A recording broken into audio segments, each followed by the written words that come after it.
इस वीडियो में नजर आ रही ये लड़की 21 साल की अमृता चौहान है, जो मुरादाबाद के पीतल नगरी की रहने वाली थी और बीएससी फॉरेंसिक साइंस की स्टूडेंट भी थी। अमृता अपनी ज़िंदगी के कुछ हिस्से इंस्टाग्राम पर रील्स, फोटोज़ और स्टोरीज के थ्रू शेयर किया करती थी। अमृता ने इंस्टा बायो पर खुद को एज एन ऑर्फिक डिस्क्राइब किया था। Orphic means mysterious, beyond ordinary understanding, यानी रहस्यमयी, आम समझ से परे। और यह बात कहीं ना कहीं अमृता के ऊपर सटीक भी बैठती थी। इनफैक्ट अमृता की बेस्ट फ्रेंड तक को भी अंदाजा नहीं था कि उसकी दोस्त के इस मुस्कुराते चेहरे के पीछे असल में एक कश्मकश छुपी थी। एक ऐसी कश्मकश जिससे वो पीछा छुड़ाना चाहती थी, और इसलिए खुद को दिलासा देने के खातिर उसने हाल में ही एक टैटू भी बनवाया था, जिसमें लिखा था टाइम हील्स ऑल, जिसका मतलब है कि वक्त हर जख्म को भर देता है। लेकिन अमृता की जिंदगी में चल रही एक ऐसी उथल पुथल ने उसे एक ऐसा कदम उठाने के लिए मजबूर कर दिया, जिसने ना सिर्फ उसके आने वाले भविष्य बल्कि आज़ादी को भी छीन लिया। क्योंकि 30 सितंबर 2025 को अपलोड हुई इस आखिरी रील के सिर्फ 17 दिन बाद ही, यानी 18 अक्टूबर 2025 को दिल्ली पुलिस ने अमृता को अरेस्ट कर लिया। आखिर ऐसा क्या हुआ कि एक फॉरेंसिक स्टूडेंट जो खुद क्राइम को सुलझाने की पढ़ाई कर रही थी, उसी को दिल्ली में हुए ब्लास्ट के आरोप में अरेस्ट किया गया। आखिर अमृता का कनेक्शन क्राइम सीन से कैसे मिला, और क्या थी वो वजह जिसने अमृता को एक स्टूडेंट से कातिल बना दिया? Welcome to the show. My name is Shashwat and you are watching The shocking case of Ramkesh and Amrita. 6 October 2025 रात के 3:18 Gandhi Vihar colony, New Delhi. New Delhi के गांधी विहार कॉलोनी में हाउस नंबर E60 के 4th फ्लोर में रह रहे 32 साल के रामकेश मीना के फ्लैट में आग की लपटें उठने लगी। आग इतनी बढ़ गई कि बिल्डिंग के चारों तरफ भीड़ इकट्ठा हो गई और लोग अफरा तफरी में शोर मचाने लग गए। सिंस यह एक घनी आबादी वाली कॉलोनी थी और सारे घर आपस में ही लगे हुए थे, इसलिए आग फैलने का डर सबको सताने लग गया। इससे पहले कोई अनहोनी होती, लोगों ने उस बिल्डिंग के ओनर अमित को कॉल कर इस घटना की जानकारी दी। आग की बात सुनते ही अमित के हाथ पैर ढीले पड़ गए और वो भागते हुए अपनी मां के साथ 4th फ्लोर पर गए, जहां एक कांस्टेबल और होमगार्ड आग बुझाने के लिए लोहे के गेट को खोलने की कोशिश में लगे हुए थे, जिसमें अंदर से कुंडी लगी हुई थी। जैसे तैसे अमित की मां ने गेट के ऊपर कटी हुई सरिया के बने खांचों में हाथ डाल गेट खोला ही था कि आग की लपटें भयानक धुएं के साथ उनकी तरफ आईं, जिसकी वजह से उन्हें सफोकेशन होने लगा और आंखों में अंधेरा छा गया। एक दूसरे को संभालते हुए वो सीढ़ियों से नीचे की तरफ भागे। तब तक आस पड़ोस के लोगों ने इमरजेंसी नंबर 112 को कॉल करके फायर ब्रिगेड और पुलिस को इस घटना के बारे में इन्फॉर्म किया। 20-25 मिनट बाद पुलिस और फायर ब्रिगेड वहां पहुंची ही थी कि फ्लैट में हुए जोरदार धमाके से पूरा मोहल्ला दहल गया। इस धमाके ने आग को और तेज कर दिया। इससे पहले फिर से धमाका होता और उसकी चपेट में लोग आते, पुलिस ने आसपास के घर खाली करा दिए और फायर फाइटर्स ने रेस्क्यू ऑपरेशन शुरू किया। आखिरकार 2 घंटे की कड़ी मशक्कत के बाद आग पर काबू पा लिया गया। लेकिन सबसे चौंकाने वाली बात यह थी कि जब रेस्क्यू टीम फ्लैट के अंदर इंस्पेक्शन और एग्जामिनेशन करने गई, तो आग से हुई तबाही में जले फर्नीचर, मेल्टेड इलेक्ट्रॉनिक्स और टूटे कांच के बीच उन्हें आग से झुलसी हुई एक लाश मिली। तुरंत रेस्क्यू टीम ने कमांडिंग ऑफिसर को इन्फॉर्म किया, जिसने पुलिस को इस बारे में बताया और एफएसएल टीम इन्वेस्टिगेशन के लिए बुलाई गई। फायर इन्वेस्टिगेटर जहां origin and cause of fire को इन्वेस्टिगेट कर रहे थे, वहीं एफएसएल टीम ने सैंपल कलेक्ट किए और बॉडी को हिंदू राव हॉस्पिटल भेज दिया। बॉडी की शिनाख्त से पुलिस को पता चला कि यह बॉडी रामकेश मीना की है, जो इस अपार्टमेंट में रेंट पर रह रहा था और यूपीएससी की प्रिपरेशन कर रहा था। सिंस दरवाज़ा अंदर से लॉक था और एयर कंडीशनर का फ्रंट पैनल डैमेज था, तो पुलिस को लग रहा था कि एयर कंडीशनर में ब्लास्ट हुआ है, जिसकी चपेट में आने से रामकेश को भागने का मौका नहीं मिला होगा और इसी वजह से उसकी जलकर मौत हो गई होगी। अब जहां रामकेश की इस दर्दनाक मौत से पूरा मोहल्ला सदमे में था, वहीं कमरे में लगी आग के फायर बर्न पैटर्न और सीसीटीवी एविडेंस ने इस एक्सीडेंटल डेथ के केस की कहानी का नक्शा ही बदल दिया। रामकेश की बॉडी मिलने के बाद से एफएसएल टीम, फायर इन्वेस्टिगेटर और मेडिकल एग्जामिनर सब कोलैबोरेटिव रिपोर्ट्स तैयार करने लगे, ताकि ये पता चल सके कि असल में यहाँ क्या हुआ था। सारे लूज एंड्स को चेक करने के लिए पुलिस रामकेश के फ्रेंड्स एंड फैमिली से पूछताछ करने लगी ताकि सच तक पहुंचा जा सके। पर इनिशियली केस को एक्सीडेंटल डेथ मान रही पुलिस की थ्योरीज एक एक करके गलत साबित होने लगी। एफएसएल टीम को एसी में हुआ कोई ब्लास्ट नजर नहीं आया और उन्हें गैस सिलेंडर किचन से दूर रामकेश की बॉडी के पास पड़ा मिला। इसके बाद फायर इन्वेस्टिगेटर्स की फायर बर्न पैटर्न रिपोर्ट ने पूरा केस ही पलट के रख दिया। यूजुअली एक्सीडेंटल फायर्स जो मोस्टली शॉर्ट सर्किट से शुरू होती है, उसका ओरिजिन एक वी पैटर्न बनाता है जो काफी नैरो और उस इलेक्ट्रिकल कंपोनेंट के अराउंड सेंटर्ड होता है जहां से फायर इनिशिएट होती है। पर इस केस में फायर पैटर्न रामकेश की बॉडी के अराउंड कंसंट्रेटेड था और आग से सबसे ज्यादा डैमेज उसकी बॉडी के पास ही हुआ था। इससे यह साबित हो गया था कि आग किसी इलेक्ट्रिकल कंपोनेंट से नहीं बल्कि किसी ने जानबूझकर लगाई थी और इस अधूरे सच को पूरा करने का काम किया पोस्टमार्टम रिपोर्ट ने। एक्सीडेंटल फायर डेथ केसेस में स्मोक इनहेल करने की वजह से उस पर्सन के लंग्स और विंड पाइप में टाइनी ब्लैक पार्टिकल्स यानी सूट मौजूद होता है एंड ऑब्जेक्ट्स के जलने से जनरेट हुई कार्बन मोनोऑक्साइड ब्लड में पॉइजन की तरह घुल जाती है। ये सब फैक्टर्स दर्शाते हैं कि जब आग लगी तब वो पर्सन जिंदा था। लेकिन इस केस में जब डॉक्टर्स ने रामकेश की बॉडी को एग्जामिन किया तो ना ही उन्हें रामकेश के लंग में टाइनी ब्लैक पार्टिकल्स मिले और ना ही ब्लड में कार्बन मोनोऑक्साइड मिला, जिससे ये साफ हो गया कि रामकेश की मौत आग लगने से पहले ही हो चुकी थी। पुलिस को समझ में आ गया था कि चीजें वैसी नहीं हैं जैसी दिख रही है, यानी दाल में जरूर कुछ काला है। इसलिए पुलिस ने और बारीकी से इन्वेस्टिगेशन शुरू की और इसी क्रम में पुलिस ने उस घर के आसपास के सीसीटीवी को खंगालना शुरू किया, जिसको देखते ही वो खुद सन्न रह गए। सीसीटीवी फुटेज में 6 अक्टूबर की रात 12:15 बजे एक लड़की अपने चेहरे को ढक और बैकपैक लिए रामकेश की बिल्डिंग में दाखिल होते नजर आती है और उसी के 15 मिनट बाद 12:30 बजे 2 लोग अपने चेहरे नकाब से छुपाते हुए उसी बिल्डिंग में जाते हुए दिखते हैं। लगभग 2 घंटे बाद यानी रात के 2:15 बजे पहले उन तीनों में से एक आदमी बिल्डिंग से बाहर निकलता है और 42 मिनट बाद यानी 2:57 पर दूसरा आदमी उस लड़की के साथ बिल्डिंग से बाहर आता है और इन सबके जाने के कुछ मिनट बाद ही बिल्डिंग में आग लग जाती है। इस फुटेज को देखते ही पुलिस बिना देरी किए अलग अलग टीम्स डिप्लॉय करती है। एक टीम टेक्निकल एनालिसिस पर लग जाती है, यह जांचने के लिए कि रात के दौरान इस एरिया में कौन कौन से नए मोबाइल नंबर्स एक्टिव हुए थे। वहीं दूसरी टीम रामकेश के दोस्तों से पूछताछ शुरू करती है। सीसीटीवी आइडेंटिफिकेशन और फोन ट्रैकिंग से जब पुलिस ने उस लड़की की पहचान की तो पता चला कि वो कोई और नहीं बल्कि वही फॉरेंसिक स्टूडेंट अमृता चौहान थी। पुलिस को अमृता से जुड़ी जितनी भी इंफॉर्मेशन मिली उसे उन्होंने इकट्ठा कर उसका फोन ट्रैक करना शुरू किया, लेकिन ब्लास्ट वाली रात के बाद से ही उसका फोन स्विच ऑफ हो गया था। इसलिए अमृता तक पहुंचने के लिए पुलिस ने कई जगहों पर रेड मारी और फाइनली 18 अक्टूबर 2025 को अमृता मुरादाबाद से अरेस्ट कर ली गई। अमृता ने इंटेरोगेशन के दौरान पुलिस के सामने जो कहानी बयां की वो दिखाएगा कि जब कोई अपने फायदे के लिए किसी की जिंदगी को कठपुतली की तरह नचाता है तो उसका अंजाम हमेशा भयानक होता है।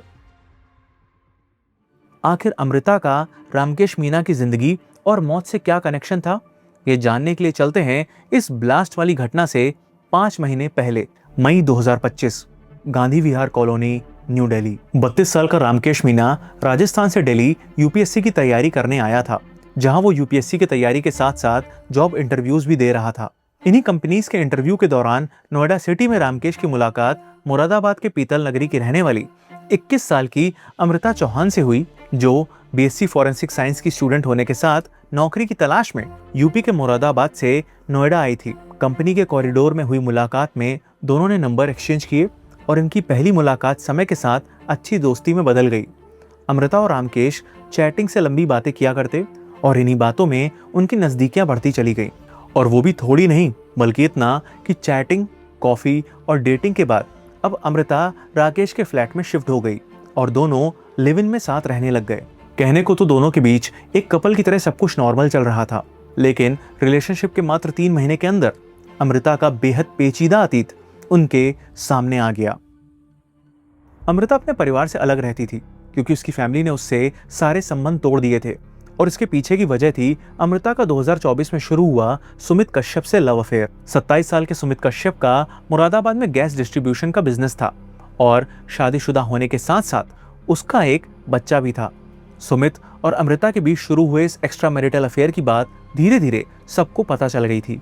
और जब ये बात अमृता के परिवार तक पहुंची तो उन्होंने अपनी बेटी को हर तरह से समझाने की कोशिश की, लेकिन जिद्दी मिजाज की अमृता सुमित को लेकर अपने घर वालों से ही झगड़ने लगी। लाख कोशिशों के बाद अपनी बेटी की जिद से हार और समाज में मिल रही बदनामी से परेशान होकर पूरे परिवार ने अमृता से सारे रिश्ते तोड़ने का फैसला किया और 8 जुलाई 2024 को उसे सारी प्रॉपर्टी से बेदखल करते हुए इसका इश्तेहार न्यूज़पेपर में निकलवा दिया।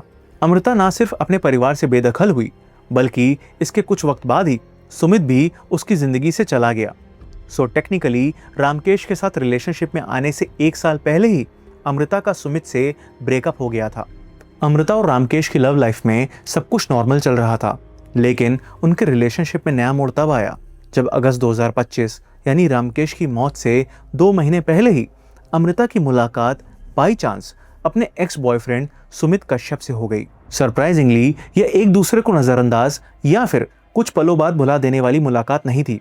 यह मुलाकात उनके साथ में बिताए सभी पलों की यादों को ताज़ा कर गई थी और इसका असर दोनों पर इस कदर हुआ कि दोनों एक बार फिर से एक दूसरे से बातचीत करने लगे।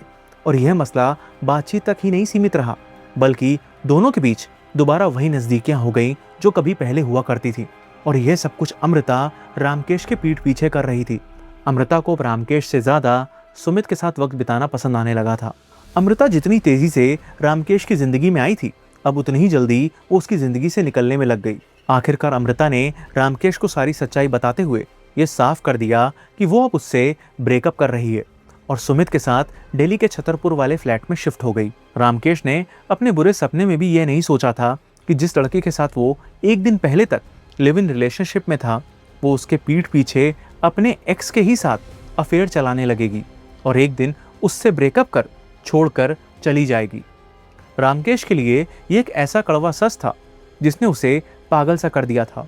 इसलिए वो हर कीमत में अमृता को अपनी ज़िंदगी में वापस लाना चाहता था और इस कोशिश में उसने बहुत ही घटिया कदम उठाया। जब रामकेश और अमृता लिव इन में थे तब दोनों के बीच ना सिर्फ फिजिकल रिलेशन बने, बल्कि वो इन इंटीमेट मोमेंट्स को कैमरे में भी रिकॉर्ड करने लग गए। सिंस ये सभी रिकॉर्डिंग रामकेश ने अपने फ़ोन से की थी, इसलिए अब उसने इन वीडियोस को हथियार की तरह इस्तेमाल करना शुरू कर दिया। उसने अमृता के साथ बिताए अपने प्राइवेट वीडियोस अमृता को भेजने शुरू कर दिए, ये सोचते हुए कि शायद उसके बिताए हुए इन मोमेंट्स को देखकर अमृता उसके पास चली आएगी। लेकिन अमृता, जिसके लिए खुद भी रिलेशनशिप सिर्फ एक खेल ही था, वो ये एक्सपेक्ट नहीं कर रही थी कि रामकेश इस तरह से रिएक्ट करेगा। ऊपर से रामकेश की इस हरकत ने उसे गुस्से से भर दिया। पहले तो अमृता ने रामकेश को समझाते हुए इन वीडियोस को डिलीट करने को कहा, पर रामकेश ने वीडियोस को डिलीट करने से इनकार कर दिया। जितनी आसानी से अमृता ने रामकेश को छोड़ा था, उतनी आसानी से रामकेश अमृता को जाने नहीं देने वाला था।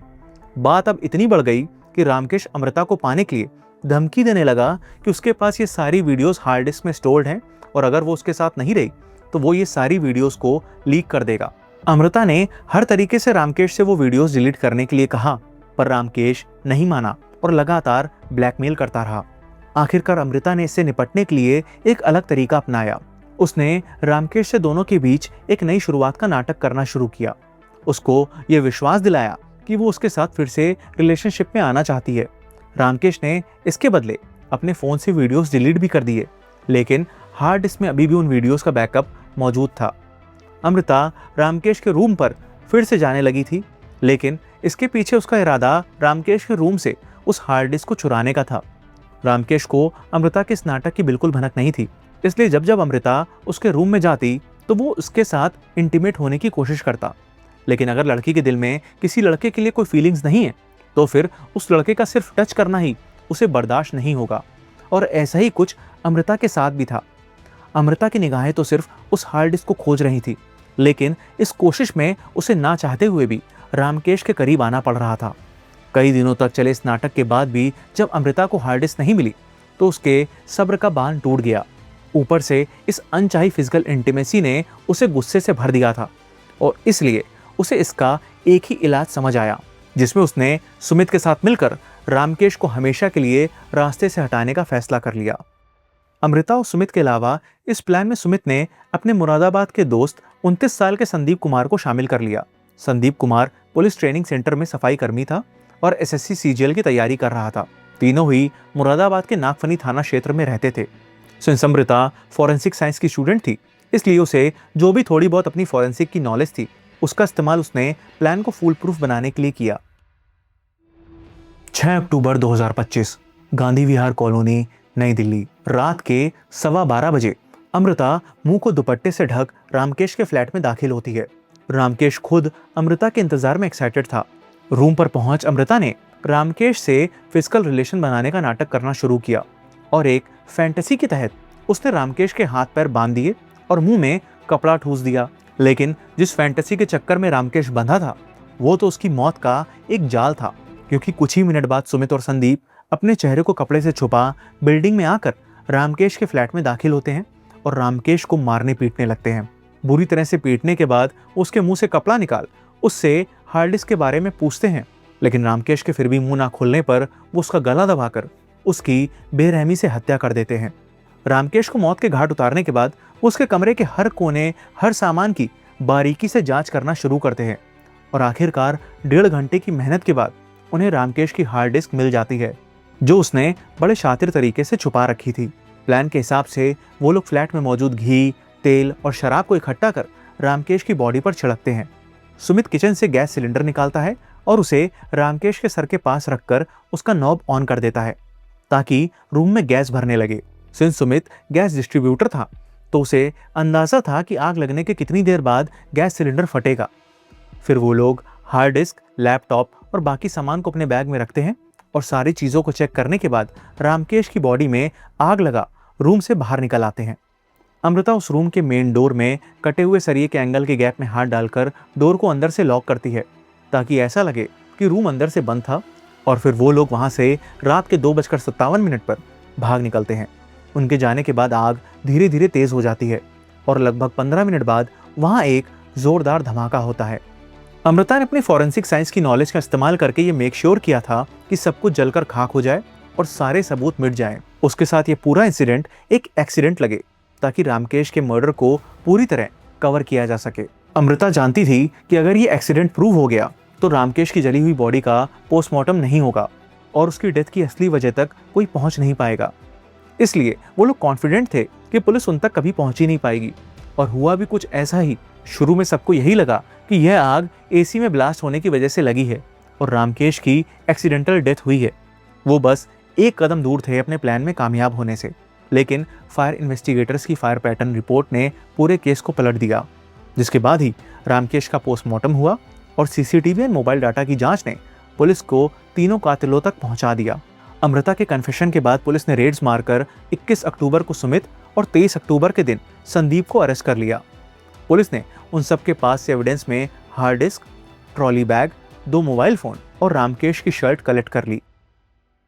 बट कहानी यहीं खत्म नहीं होती, क्योंकि जब रामकेश पूरी दुनिया को एक विक्टिम की तरह नजर आ रहा था, वहां पुलिस को उसकी हार्ड डिस्क में कुछ ऐसा मिला जिसने ना सिर्फ सभी के होश उड़ा दिए, बल्कि रामकेश के कैरेक्टर की एक अलग ही तस्वीर सामने रख दी। इन्वेस्टिगेटर्स ने जब रामकेश के उस हार्ड डिस्क की जांच की तो उसमें और 15 लड़कियों के प्राइवेट वीडियोस मिले, जिसे देखकर पुलिस भी हैरान रह गई। आखिरकार रामकेश यूपीएससी प्रिपरेशन के नाम पर क्या कर रहा था?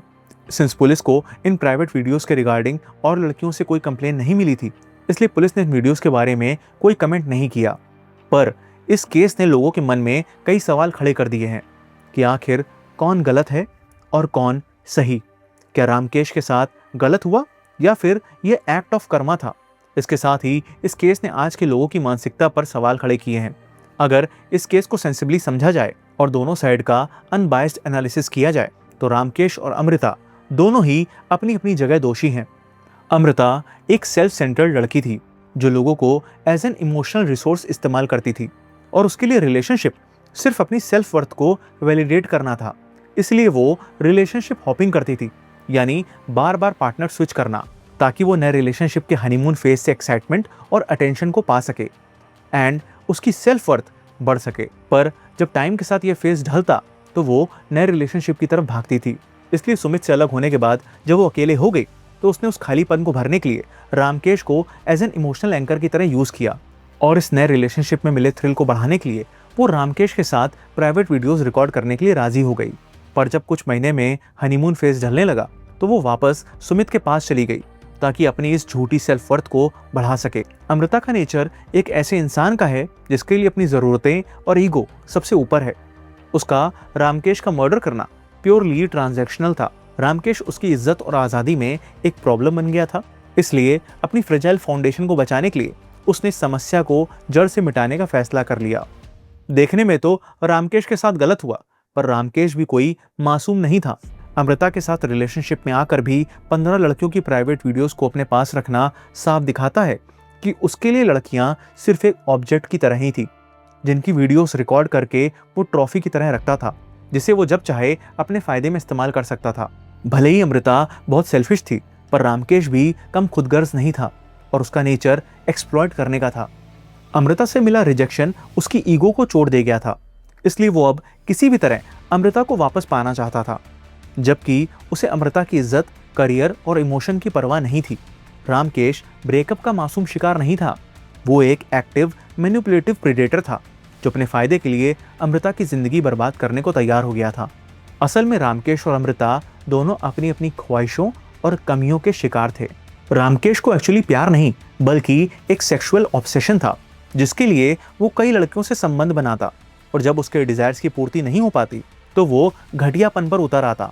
वही अमृता की इस रिलेशनशिप हॉपिंग वाली आदत ने उसका सामना एक ऐसे सिरफिरे से करवा दिया जिससे खुद को दूर करने के चक्कर में उसे हिंसा का रास्ता चुनना पड़ा।